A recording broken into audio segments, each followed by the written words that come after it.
So students, what I am doing, I don't know. So do you know what it is? It is breathing. So I was taking a breath. Clear? अब इसके बाद ये what I am doing again. So what it is? Is it Kapalbhati?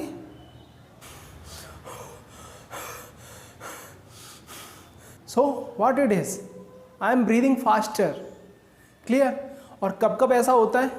जब हम कभी कभी बहुत तेज़ रन करते हैं या कभी हम बहुत तेज़ सीढ़ियों पर चढ़ रहे होते हैं, ऐसा ही होता है ना। तो लेकिन आखिर ऐसा होता क्यों है? ये इसलिए होता है because we take breath faster. Clear हुआ? अगर इसका एक और टर्म दें तो ब्रीदिंग होता है किसकी वजह से? रेस्पायरेशन की वजह से। क्लियर हुआ? And what is the respiration? तो रेस्पायरेशन को हम स्टार्ट करने जा रहे हैं क्लास 7 के बच्चों। चैप्टर का नाम है आपका रेस्पायरेशन इन ऑर्गेनिज्म और चैप्टर नंबर है आपका चैप्टर 10। क्लियर हुआ students? We are going to start chapter number 10, that name is respiration in organism. अब स्टार्ट होता है हमारा वीडियो। इसमें बात ये होती है कि ब्रीदिंग आखिर है क्या। ब्रीदिंग हम जो भी सांस लेते हैं या फिर सांस छोड़ते हैं वो ब्रीदिंग होता है। ब्रीदिंग इन, अगर आप सांस अंदर की तरफ ले रहे हैं जैसे ऐसे, और ब्रीद आउट जैसे आप सांस बाहर की तरफ छोड़ेंगे जैसे। Clear? So breathe in and breathe out, it is a part of respiration. So first point is breathing is a part of respiration। ठीक है बच्चों? तो बच्चों ब्रीदिंग आप कुछ हद तक समझ गए होंगे कि आखिर होता क्या है, लेकिन आपके माइंड में ये ज़रूर आएगा ये रेस्पायरेशन अब क्या चीज़ है। रेस्पायरेशन के ऊपर ही तो पूरा चैप्टर है और उसी के ऊपर हमारी जितनी वीडियो आएंगी अब उसके ऊपर ही आएंगी। तो रेस्पायरेशन पर अब हम टॉपिक स्टार्ट करने जा रहे हैं जो कि एनसीईआरटी में सबसे पहला टॉपिक है, व्हाई डू वी रेस्पायर। हम क्यों रेस्पायर करते हैं? Why do we respire. Clear है बच्चों?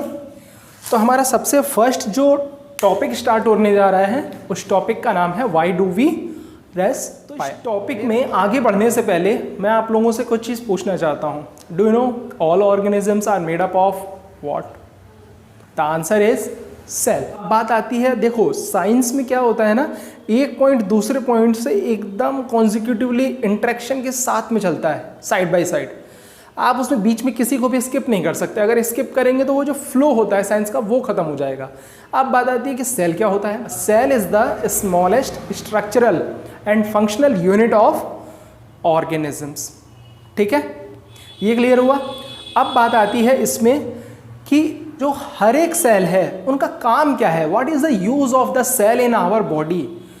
तो हर एक सेल के कुछ ना कुछ फंक्शन होते हैं। जैसे हर एक सेल का क्या काम होता है? न्यूट्रिशन होता है, एक्सक्रीशन होता है, ट्रांसपोर्टेशन होता है, रिप्रोडक्शन होता है। लेकिन आप ये चारों पॉइंट बोल रहे हैं तो इसका मतलब आपको पता है? अभी नहीं पता ना, मैं बताता हूँ न्यूट्रिशन से।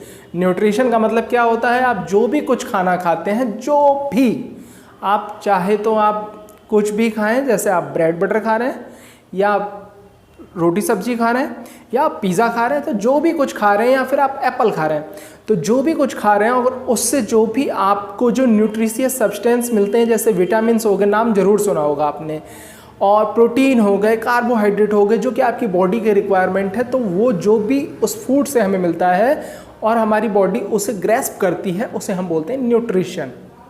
क्लियर हो गया? सेकंड पॉइंट मैंने क्या बोला था कि जो भी आपने फूड खाया है और उससे जो न्यूट्रिशियस सब्सटेंस आपको मिला है, अब वो पूरी बॉडी में सबको चाहिए, ना कि आपके खाली ओनली माउथ को। माउथ में क्या होता है, माउथ में आपने फूड इनटेक किया, वो नीचे नीचे फिर धीरे धीरे जाने के बाद फिर सीधे सीधे आपके स्टमक में जाएगा, फिर इंटेस्टाइन में जाएगा और फिर वहाँ पर उसका डाइजेशन होने के बाद फिर जो भी उसके जो न्यूट्रिशियस सब्सटेंस होंगे वो ब्लड में मिक्स होने के बाद पूरी बॉडी में ब्लड के थ्रू ट्रांसपोर्ट किए जाएंगे, भेजे जाएंगे क्यों, ऐसा नहीं है क्या खाली एक दो ही सेल खाएंगी, पूरी बॉडी के आपके सेल को रिक्वायरमेंट होगी उन न्यूट्रिशियस सब्सटेंस की। तो आपका न्यूट्रिशन हो गया, ट्रांसपोर्टेशन हो गया। अब थर्ड है इसका आपका क्या था, एक्सक्रीशन। एक्सक्रीशन क्या होता है, जैसे आपने जो भी कुछ खाया है उसका जो भी न्यूट्रिशियस सब्सटेंस है, एलिमेंट है, उसको आपने एब्जॉर्ब कर लिया आपकी बॉडी ने, उसको फिर आपने उसे अपनी पूरी बॉडी में सर्कुलेट भी कर दिया, ट्रांसपोर्ट भी कर दिया। उसके बाद कुछ तो ऐसा पार्ट जरूर होगा जो कि डाइजेस्ट नहीं हो पाएगा, पूरी बॉडी आपको उसको एब्जॉर्ब नहीं कर पाएगी। ठीक है, जैसे गन्ने का जूस होता है तो आप उसमें से रस निकालते हैं तो गन्ना बच जाता है ना, जो बच जाता है सूखा उसका पार्ट, तो वो तो वेस्ट होता है। क्या आप उसे भी यूज़ कर सकते हैं, नहीं कंज्यूम कर सकते ना। ऐसे ही जो वेस्ट मटेरियल है आपकी बॉडी का, उसको हमें एक्सक्रीट करना होता है, बाहर निकालना होता है। वो वेस्ट है, वो आपकी बॉडी में किसी काम का नहीं है। ठीक है, तो हम उसको क्या करते हैं, हम क्या करते हैं, हमारी सेल करती हैं, हम तो कुछ नहीं करते, हम बस खाली खाते हैं। तो हमारी जो सेल होती हैं वो क्या करती हैं कि उनको एक्सक्रीट करती हैं, उनका काम ही यही होता है बेचारों को, देखो कितना काम करते हैं। फिर लास्ट में आता है आपका रिप्रोडक्शन। हर एक सेल को हक है पूरा ग्रो करने का, अपने नंबर्स बढ़ाने का। ठीक है ना, आप देखते होंगे कि जैसे पॉपुलेशन बढ़ रही है, क्यों बढ़ रही है, due to this process of reproduction. तो जो ऑर्गेनिज्म है वो किससे मिलकर बने हुए हैं, सेल से बने हुए हैं। और जब सेल में डिवीजन होगा, क्लियर हुआ, सेल में डिवीजन होगा तो जो भी ऑर्गेनिज्म है उसकी ग्रोथ होगी। जब ऑर्गेनिज्म की ग्रोथ होगी तो फिर उससे और भी नए ऑर्गेनिजम्स बनने स्टार्ट हो जाएंगे। So for doing all these things we required energy. आप ये सोचें कि आप अभी इस वीडियो को देख रहे हैं, तो आप में अगर एनर्जी नहीं होगी तो आप कैसे देख पाएंगे, आप में अगर एनर्जी नहीं होगी तो आप इस फ़ोन को कैसे उठा लेंगे, आप में एनर्जी नहीं होगी तो आप इस वीडियो को देखने के बाद नोट्स कैसे बनाएंगे, आप में एनर्जी नहीं होगी तो आप मार्केट में कैसे जाएंगे। क्लियर हुआ। तो हर एक काम के लिए इन जो स्पेसिफिक मैंने नाम बोले थे, न्यूट्रिशन, एक्सक्रीशन, रिप्रोडक्शन, इनको ही नहीं, आपको हर एक काम के लिए एनर्जी चाहिए होती है। तो एनर्जी आती कहाँ से है, एनर्जी आती है इसी प्रोसेस से। इस प्रोसेस का नाम क्या है, रेस्पिरेशन। और रेस्पिरेशन क्यों होता है, रेस्पिरेशन इसलिए होता है ताकि आपको एनर्जी दे सके। ठीक है, लेकिन इस प्रोसेस में होता क्या है, तो इस प्रोसेस में होता है ब्रेकडाउन ऑफ फूड, यानी कि आपके फूड का ब्रेकडाउन होगा। किसकी प्रेजेंस में, एयर के प्रेजेंस में। एयर में क्या होता है, ऑक्सीजन होता है। क्लियर हुआ। ये सारी चीज़ें देखो एक दूसरे से कनेक्ट होती हुई आ रही हैं। एयर में क्या होता है बेटा, ऑक्सीजन होता है, और ऑक्सीजन जब आप ब्रीद इन करते हैं तो उसमें हाई रिच कंटेंट होता है किसका, ऑक्सीजन का। तो वो आपकी बॉडी में अंदर जाता है और जो भी आपके फूड है उनको ब्रेक डाउन करने में उनको हेल्प करता है ड्यूरिंग रेस्पिरेशन। इतना क्लियर हुआ। और रेस्पिरेशन के बाद जब रेस्पिरेशन ख़त्म हो रहा होता है तब क्या बनता है, तब रेस्पिरेशन के बाद प्रोडक्ट बनते हैं आपके, एनर्जी रिलीज होगी। सेकंड क्या होगा, आपका CO2 रिलीज होगा। और थर्ड क्या होगा, जो प्रोडक्ट बनेगा वो होगा वाटर।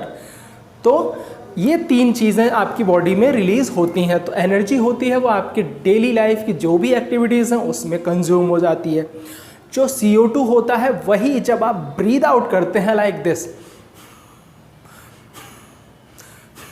तो मैं जो ब्रीद आउट कर रहा हूँ इसमें हाई रिच कंटेंट है किसका, CO2 का, यानी कि कार्बन डाइऑक्साइड का। क्लियर हो गया। और जो वाटर है आपकी बॉडी में, वाटर आपको पता ही है कि वाटर आपकी बॉडी कितने % वाटर से बनी हुई है, 70% आपकी बॉडी वाटर से ही बनी हुई है। क्लियर हुआ यहाँ तक। अब इसके बाद आप कुछ नोट डाउन कर लेंगे इन्हें। All organisms are made up of cells। आपको याद होगा मैंने सबसे पहले यही बताया था कि जितने भी ऑर्गेनिज्म होते हैं किससे मिलकर बने होते हैं, सेल से बने होते हैं। और सेल क्या होते हैं, cells are the basic structural and functional unit of cells are the basic structural and functional unit of organisms। यानी कि हर एक ऑर्गेनिज्म की जो बॉडी बनी होती है उसके बेसिक स्ट्रक्चरल और फंक्शनल यूनिट क्या होती है बेटा? सेल्स होती है। स्ट्रक्चरल ये कि उसकी पूरी बॉडी किससे बनी होती है? सेल से बनी होती है। और फंक्शनल क्या है? आपकी बॉडी में देखो जितने भी फंक्शन हो रहे हैं कौन कर रहे हैं? अल्टीमेटली सेल कर रहा है। आप नहीं कर रहे हैं, कौन कर रहा है? सेल कर रहा है। माना कि आप ही कर रहे हैं, लेकिन आपका कोई भी काम करने में हेल्प करवा कौन रहा है? क्योंकि आपकी बॉडी ही सेल से बनी हुई है। तो ये आपको क्लियर हुआ कि आपकी बॉडी जो सेल से बनी हुई है तो वही इन सारे फंक्शंस को अल्टीमेटली करवाती है। नेक्स्ट पॉइंट, हाँ, इसके बाद मैंने आपको बताया था कि हर एक सेल के जिम्मे बहुत सारे काम होते हैं, ठीक है? Cells have several functions: nutrition, reproduction,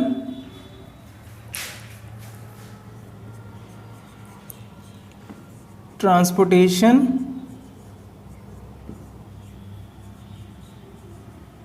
and excretion, etc. But for all these activities our body is required energy. But for all these functions our body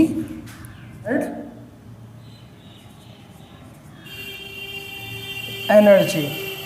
ठीक है बच्चों, मैंने आपको यही बताया था कि जो सेल होते हैं, सेल के पास बहुत सारे काम होते हैं, जैसे nutrition, reproduction, transportation, excretion etcetera. But for all these functions our body required energy. और नेक्स्ट पॉइंट क्या बताया था? ये जो एनर्जी आती है ये आती कहाँ से है? चलो आप इसे अब नोट डाउन करेंगे।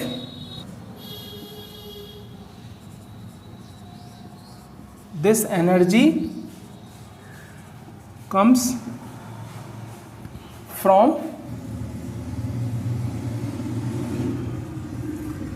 breakdown of food during respiration। Clear हुआ? ये जो भी एनर्जी होती है ये आती कहाँ से? ये आती है हमारी फूड के ब्रेकडाउन से रेस्पायरेशन के टाइम में। क्लियर हुआ? यहाँ तक मैंने आपको बताया था, ये एकदम पॉइंट टू पॉइंट आपको क्लियर हो गया होगा। सो बच्चों, इससे तो ये कंफर्म हो गया होगा कि जितने भी लिविंग ऑर्गेनिज्म आप अपने आसपास देखें, जितने भी, इवन बैक्टीरिया हो या आप हो या फिर प्लांट्स हो, कोई भी, सब के सब रेस्पायरेशन नाम का जो प्रोसेस है ये ज़रूर करते होंगे। सो आई होप आपको इसका आंसर मिल गया होगा। Why do we respire? So we do respire for doing all functions of our body और different activities that is required in daily life. Clear हुआ? तो हमें जो डेली लाइफ में जो भी प्रोसेस हमारे जो चलते हैं, एक्टिविटीज़ होती हैं, जैसे रनिंग, स्लीपिंग, राइटिंग, और आपका जैसे कि न्यूट्रिशन, एक्सक्रीशन, रिप्रोडक्शन, ट्रांसपोर्टेशन, तो सब के लिए आपको एनर्जी चाहिए होगी। तो आपको ये क्लियर ज़रूर हो गया होगा।